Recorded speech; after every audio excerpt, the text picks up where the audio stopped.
네, 건강한 식탁 시간입니다. 우리가 먹는 음식, 식생활에 대한 이야기도 나누고 정보도 드리는 시간이지요. 홍신의 요리연구가 자리해 주셨습니다. 어서 오십시오. 안녕하세요. 오늘은 오랜만에 서양식. 그쵸. 소스. 네. 소스라고 이름을 붙이면 되게 거창한 거긴 한데, 그러니까요. 우리말로는 그냥 약간 양념? 그러니 좀 편해지네요. 정도? 네.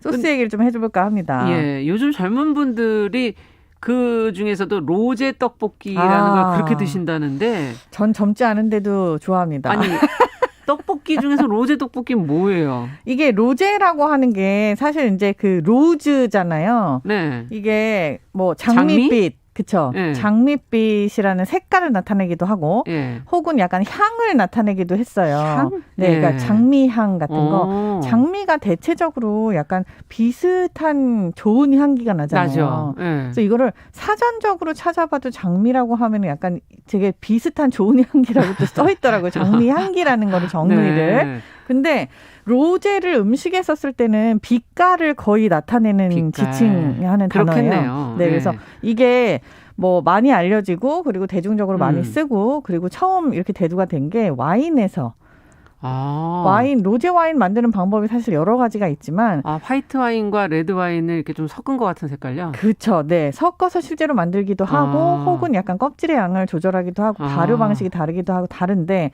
근데 이게 색깔이 약간 이렇게 핑크빛이 든다. 레드도 아니고 화이트도 아니다. 할 때 로제를 쓰잖아요. 이게 색깔에서 지칭된 단어로 다른 소스류에도 다 같이 파생된 그런 느낌이에요. 그러면은 이거는 원래 떡볶이에 그 고추장 소스에다가 뭐 다른 허연 소스가 들어갔다는 얘기네요. 그렇죠. 대부분 이제 생크림이고요. 생크림 소스. 이거를 서양 음식에서 로제라고 얘기를 한다면 이제 뭐 와인도 있겠지만 소스류에서 로제는 토마토하고 크림을 섞어서 핑크빛으로 만든 거거든요. 근데 우리나라에서 로제 떡볶이 소스다 그러면은 어차피 고추장 아닌가요, 그거는? 맞아요. 네. 토마토는 안 들어가는 경우가 대부분이고 고추장하고 크림. 근데 이게 참 조합이 좋은 게 고추장이 약간 뭔가 이렇게 탱탱한 느낌이 있는 매운맛이잖아요. 근데 여기에다가 굉장히 크림을 넣게 되면 좀 달고 그 유크림이 단맛이 있잖아요. 예전에 이런 거 나오기 전에 매운 라면에다가 우유를 넣어 먹었거나 치즈를 넣어 먹었었죠. 이게 뭐 속을 달래고 자극을 덜하게 하는 방법으로. 근데 고소하더라고요. 고소하죠. 맛적으로도 이게 기름하고 당을 더해주는 거니까 그 탱탱한 맛이 약간 부드러워지는 거예요.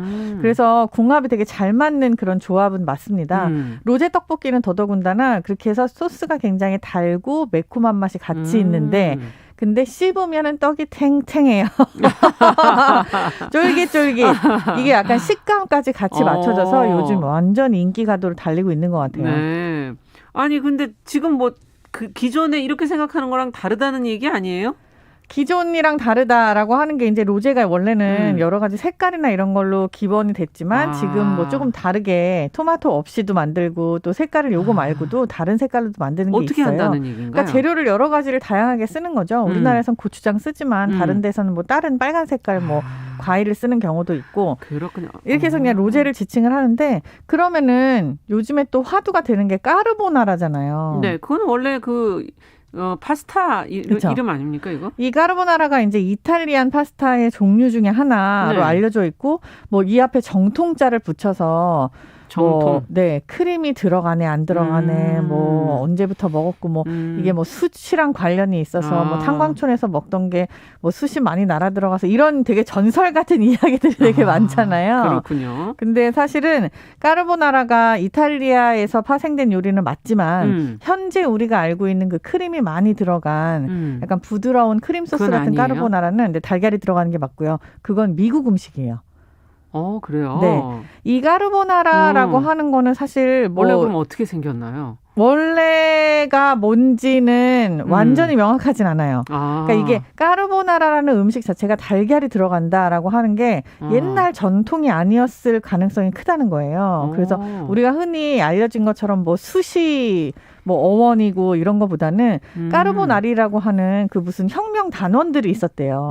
그게 1900년대거든요. 네. 그러니까 그때 그 단원들이 쉽게 가지고 다니면서 먹을 수 있었던 그런 자기네 고향 음식이고 그 재료들이 지금 현재 까르보나라랑 비슷하다. 그렇게 보는 게 설득력이 있어 보이고요. 제 생각에는. 그렇군요. 이게 되게 재미있는 게 카치오페페라고 하는 이탈리안 음식이 있어요. 이거는 예. 이제 되게 오래된 음식이거든요. 예. 치즈하고 그리고 페퍼.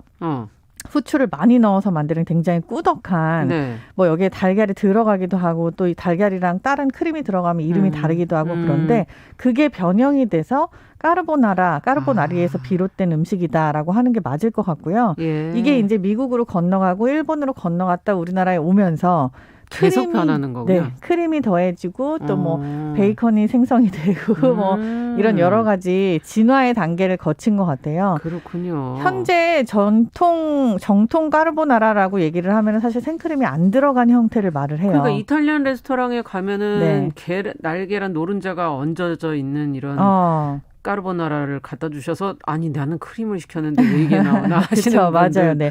까르보나라를 크림으로 네. 인지하고 계시는 경우도 있고 네. 요즘에는 약간 달걀 노른자 위주의 소스를 만들어서 그렇게 면수를 이용하는 경우도 있고 생 달걀을 얹어서 나오는 경우도 있죠. 왜냐하면 약간 정통스럽게 좀 비주얼적인 임팩트를 주기 위해서. 네. 그래서 까르보나라는 생각보다 후추 위주다라고 생각을 하지만 그냥 달걀이랑 치즈랑 뭐 이렇게 잘 어우러진 그리고 크림이 있고 없고도 뭐 지역색이지 크게 큰 특징은 아니다라고 그러니까 보시면 우리나라로 들어오면서 이제 로제나 까르보나라 이런 것들이 이제 좀 달라진 것은 확실하네요. 그렇죠. 부드럽게 약간 변했다. 크림이 들어간 우리나라 생크림이 그렇게 들어간. 보시면 돼요. 완전 좀 젊은 사람들 입맛에 취향에 계속해서 맞춰지는 게 아닌가 싶어요. 이렇게 너무 자극적이지 않고 그리고 점점 음식은 맛있으면 되지 국경에 그 경계가 없어져요. 그렇죠. 네. 그렇기 때문에 퓨전이란 단어도 이제 쓰지 않잖아요. 그러네요. 네. 아니 이것만이 아니라 또 우리식으로 페스토라는 것을 이제 많이들 쓰시던데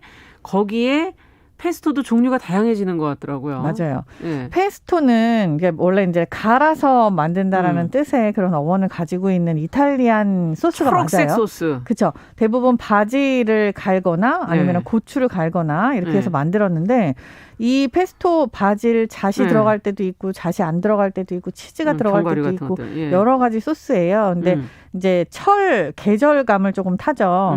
뭐 이렇게 바질이 많이 나올 수 있는 조금 더운 지역에서 많이 만든다거나 올리브 오일이 되게 좋은 지역에서 많이 만든다거나 이렇게 하던 건데 우리나라에서는 이제 이거를 허브를 갈아서 만든 소스를 다 페스토라고 통칭을 하게 되고 잣이 들어가서 고소하고 치즈가 들어가서 훨씬 감칠맛이 많고 근데 한국적인 페스토 소스를 많이 개발을 하셨어요, 요즘에. 저는 깻잎 먹어봤어요.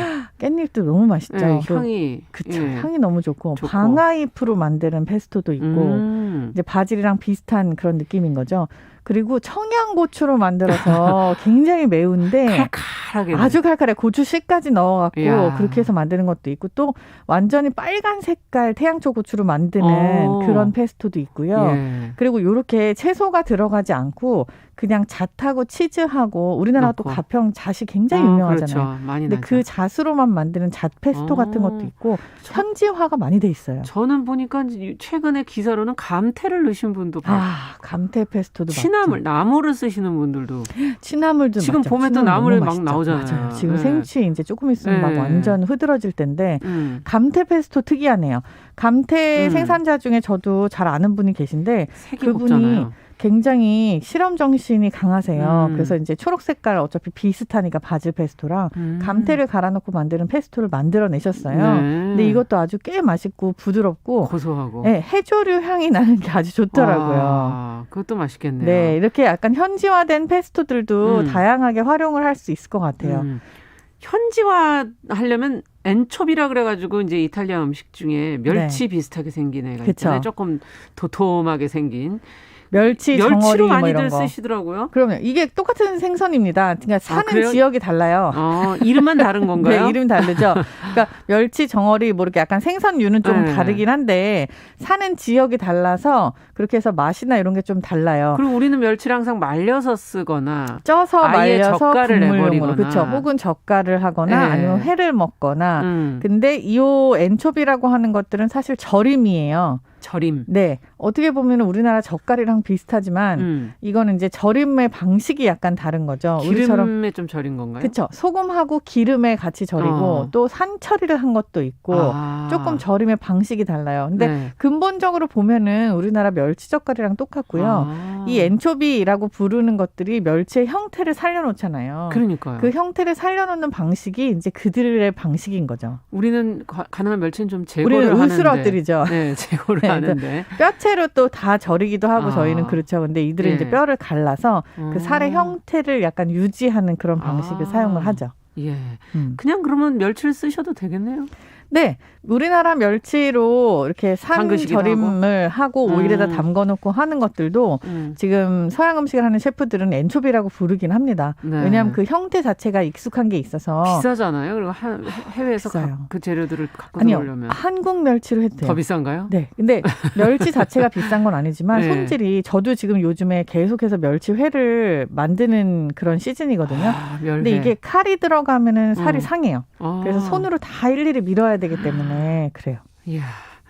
오늘 이 얘기 마무리를 한마디 해주신다면? 아니 지금 사실 제일 중요한 케찹, 뭐 마요네즈, 뭐 이런 것들을 지금 얘기를 하나도 못했어요. 그건 어떻게 다음 시간에? 그렇죠. 냉장고에 늘 있는 거지만 요 케찹이랑 마요네즈 얘기를 한번 좀 했으면 좋겠어서. 그리고 맛있게 만들 수 있는 것도 하나 좀 나중에 알려주세요. 그럼요. 케찹은 만들어 드실 수도 있고 우리가 아는 그 토마토 케찹이 원래 케찹의 형태가 아니거든요. 재미있는 얘기가 있어서 요걸 한번 다음 시간에 얘기를 해보도록 하겠습니다. 네, 소스는 좋은 걸 알려주셔야 또 도움이 됩니다. 좋습니다. 네. 건강한 식탁 홍신의 요리연구가와 함께했습니다.